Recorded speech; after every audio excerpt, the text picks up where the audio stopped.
think what people are really concerned about is making the same mistakes that we made in the ERP days, where we automated and digitized work that really should not have been done at all. There's so many functions, there's so many teams that are interwoven that you can't look at anything in isolation. And by the way, it has to happen pretty swiftly and pretty quickly. And so when I think about redesign, it's really kind of looking at, look at all of these different layers that have to be looked at simultaneously. What I'm seeing is overlaying AI onto existing processes because everyone's racing the clock, working backwards. And that's where people are on the change curve right now.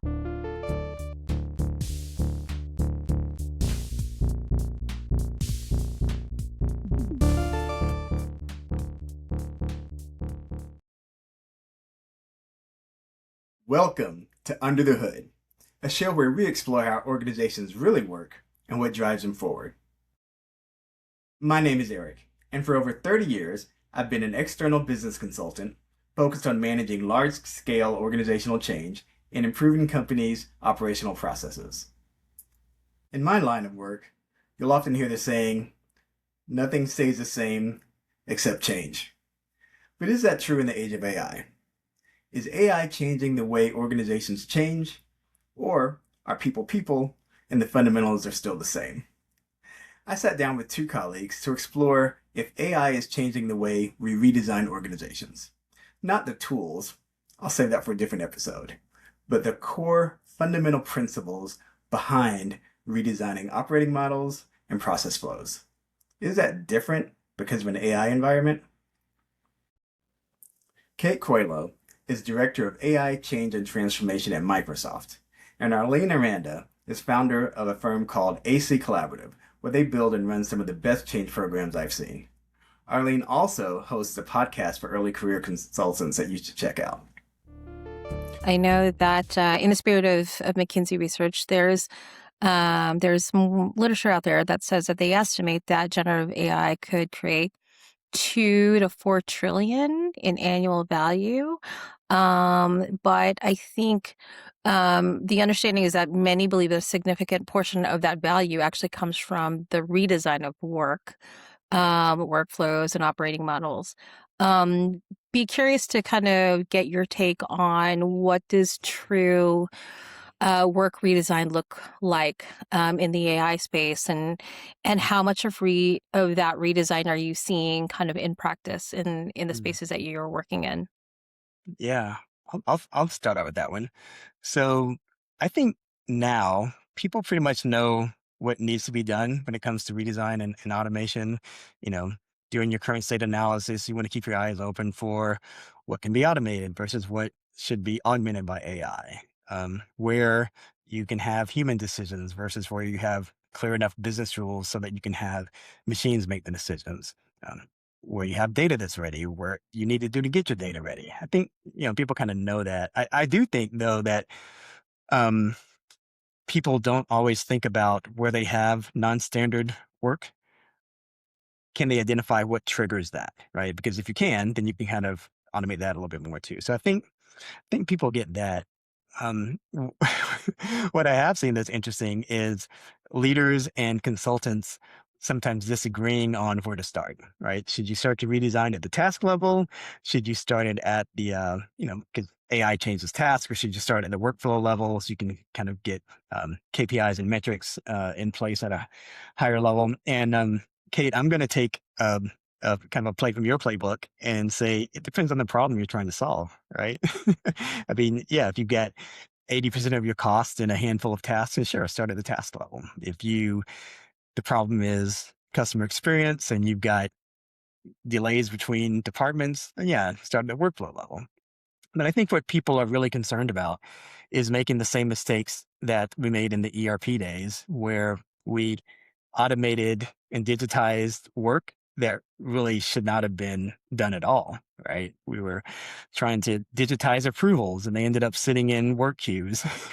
And then people got comfortable with the dollar thresholds and we did away with half the approvals anyway. So I think that's what people are afraid of. What interests me more, that we've talked a little bit already about AI, constant change, So there's probably going to be constant change with workflows and all of that. I think it's interesting to think as OCM practitioners, how can we take those skills, those change skills that go along with continuous improvement process skills and operationalize those into the environment?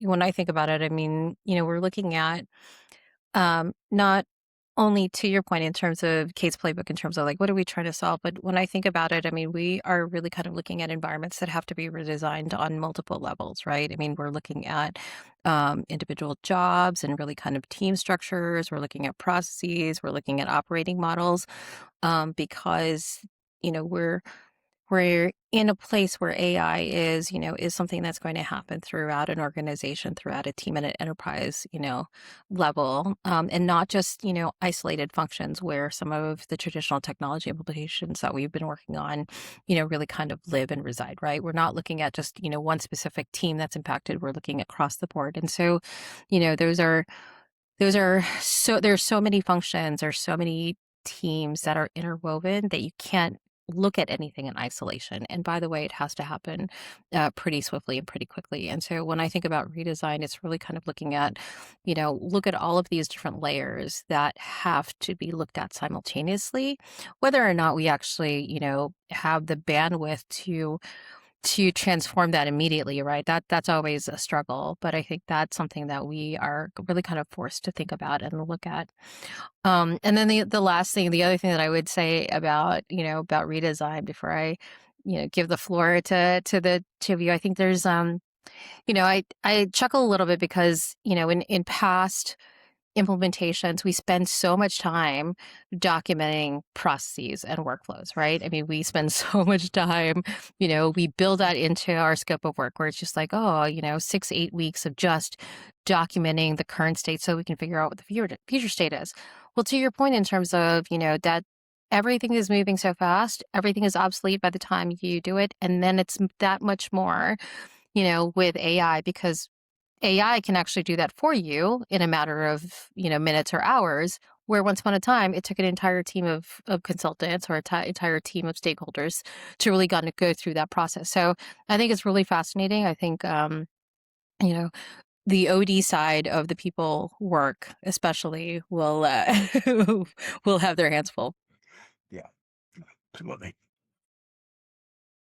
Yeah, no, I everything you guys have said, and it's like there's so much to unpack. It's like what, so it just sparked so much, yeah, so many things top of mind. I think for me and with the OCM lens is it's really the crawl, walk, run, right, and just like where you are on the change curve, because in the beginning, and sorry, I have my dog that's probably going to come up here soon. But, Nice. when you're in the beginning, you're just experimenting it. And a lot of what I'm seeing is overlaying AI onto existing processes Mm, because everyone's racing the clock, working backwards. And that's where people are on the change curve right now, right? Mm. But and I'm starting to see this more and more, is really looking at the entire workflows redesign. And I think back to, design thinking fundamentals and approaches is really turning how you work on its head, and where, like, how can you just redesign it entirely, or should you? And so I'm seeing more of that.